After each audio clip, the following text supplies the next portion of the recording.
ಮನೆ ಮುತ್ತಿಗೆ ಹಾಕ್ಬಿಡ್ತೀವಿ ಅಂತ ಹೇಳಿದಂತಹ ಬಿಜೆಪಿಗೆ ಪ್ರಿಯಾಂಕ್ ಖರ್ಗೆ ತಿರುಗೇಟ್ ಕೊಟ್ಟಿದ್ದಾರೆ. ನಮ್ಮ ಮನೆಗೆ ಮುತ್ತಿಗೆ ಹಾಕಲಿ, ನಾನು ಯಾವತ್ತೂ ಬೇಡ ಅಂತ ಹೇಳೇ ಇಲ್ಲ, ಬರಲಿ ಮುತ್ತಿಗೆ ಹಾಕಲಿ. ಅವರು ಯಾವ ಪ್ರಕರಣವನ್ನು ಸಿ ಬಿ ಐಗೆ ಕೊಟ್ಟಿದ್ದರು? ಇದೇ ಬಿಜೆಪಿಯವರು ಯಾವ ಕೇಸನ್ನು ಸಿ ಬಿ ಐಗೆ ಕೊಟ್ಟಿದ್ರಪ್ಪ? ಅವರು ಎಷ್ಟು ಜನ ಮುತ್ತಿಗೆಗೆ ಬರ್ತೀರಿ ಹೇಳಿಬಿಡಿ ಮೊದಲೇ. ಎಷ್ಟು 100 ಜನ ಬರ್ತಿದ್ದೀರಾ? 200 ಜನನ?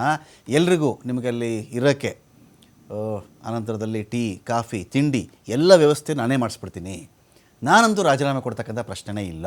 ಮೊದಲು ದಾಖಲೆ ತೋರಿಸಿ, ಏನಾದರೂ ಇದ್ರ ಬಗ್ಗೆ ಸ್ವಲ್ಪ ದಾಖಲೆ ಇದ್ದರೆ, ಆ ಗುತ್ತಿಗೆದಾರನ ಆತ್ಮಹತ್ಯೆಗೂ ನನಗೂ ಸಂಬಂಧ ಇದೆ ಅಂತೇಳಿ ಒಂದು ಸಣ್ಣ ಕಾಗದದ ಚೂರಿನ ದಾಖಲೆ ಇದ್ದರೆ ಅದನ್ನು ತೋರಿಸಿ ನನಗೆ, ಆಮೇಲೆ ನೀವು ರಾಜೀನಾಮೆಯನ್ನು ಕೇಳಿ ಅಂಥೇಳಿ ಬಿ ಜೆ ಪಿ ನಾಯಕರ ವಿರುದ್ಧವಾಗಿ ಪ್ರಿಯಾಂಕ್ ಖರ್ಗೆ ವಾಗ್ದಾಳಿ ಮಾಡಿದ್ದಾರೆ. ಯಾರು ಬೇಡ ಅಂದಿದ್ದಾರೆ?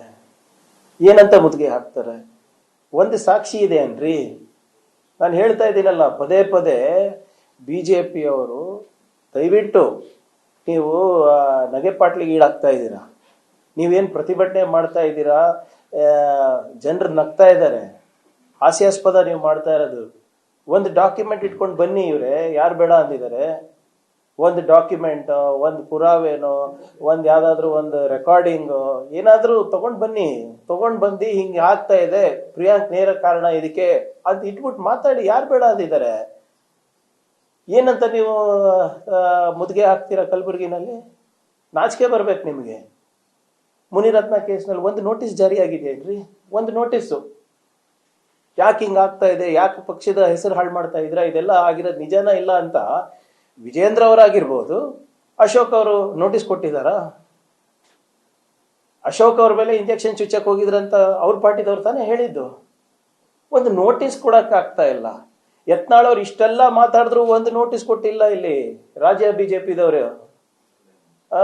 ರೇಣುಕಾಚಾರ್ಯ ಅಷ್ಟೆಲ್ಲ ಮಾತಾಡ್ತಾರೆ, ಒಂದು ನೋಟಿಸ್ ಕೊಟ್ಟಿಲ್ಲ. ಯಡಿಯೂರಪ್ಪ ಅವ್ರ ಪಾಕ್ಸ್ಕೋ ಬಗ್ಗೆ ಮಾತಾಡಕ್ ತಯಾರಿಲ್ಲ. ಬಿಜೆಪಿನಲ್ಲೇ ಯಡಿಯೂರಪ್ಪ ಅವ್ರ ವಿರುದ್ಧವಾಗಿ ಮಾತಾಡಿದ್ರೆ ಒಂದು ನೋಟಿಸ್ ಕೊಡೋ ಯೋಗ್ಯತೆ ಇಲ್ಲ ಈ ಬಿಜೆಪಿ ಲೀಡರ್ಗಳಿಗೆ.